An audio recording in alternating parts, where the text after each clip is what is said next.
পবিত্র কোরআনের ৩১তম সূরা লোকমান। সূরাটি অবতীর্ণ হয় পবিত্র মক্কায়। যারা নামাজ আদায় করে, যাকাত দেয় এবং আখিরাতে বিশ্বাস রাখে তাদের জন্য এই সূরাটি একটি মহামূল্যবান জীবন পথের নির্দেশিকা। বিস্তারিত থাকছে সঞ্জিদা আজিজের ডেস্ক রিপোর্টে। পবিত্র কোরআনে সূরা লোকমান এক অনন্য দিক নির্দেশনা।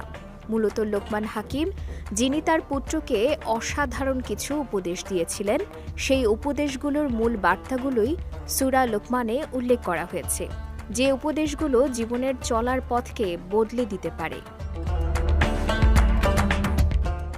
আল্লাহর একত্ববাদ মেনে চলাই হচ্ছে ইসলামের মূল ভিত্তি। শিরক করা সবচেয়ে বড় গুনাহ এবং এটি চরম সীমা লঙ্ঘন। তাই সূরা লোকমানে এমন কাজ থেকে বিরত থাকতে বলা হয়েছে। নামাজ শুধু দৈনিক এক প্রকার ইবাদত নয়, বরং এটি আল্লাহর নৈকট্য লাভের মাধ্যম। নামাজে দাঁড়ালে মনকে স্থির রাখার চেষ্টা করা জরুরি, যেন শয়তান আমাদের মনোযোগ বিভ্রান্ত না করে। তাই নামাজে একাগ্রতা রাখা জরুরি। তাড়াহুড়ো করে খাওয়ার ফলে বিপদ ঘটতে পারে। খাবার ভালোভাবে চিবিয়ে ধীরে খাওয়ার অভ্যাস জীবন রক্ষায় সহায়ক।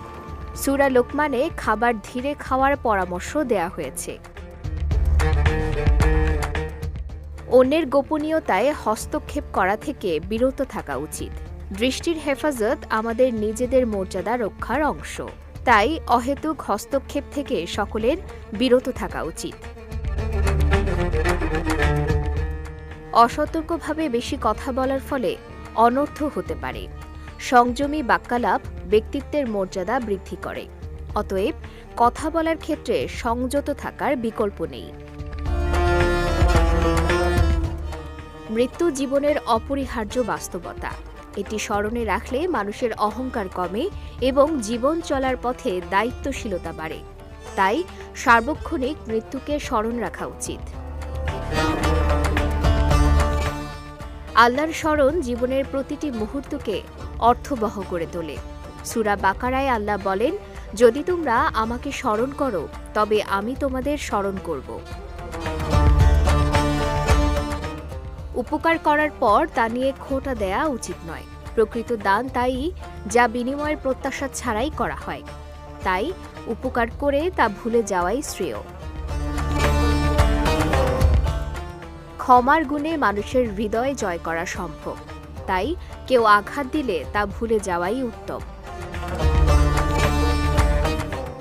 সূরা লোকমানের এই উপদেশগুলো শুধুমাত্র ধর্মীয় শিক্ষা নয়, বরং এগুলো মানবিক মূল্যবোধের মূর্ত প্রতীক।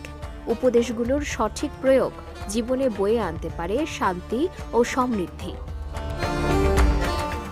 সঞ্জিদা আজিজ, বিজয় টিভি, নিউজ ডেস্ক।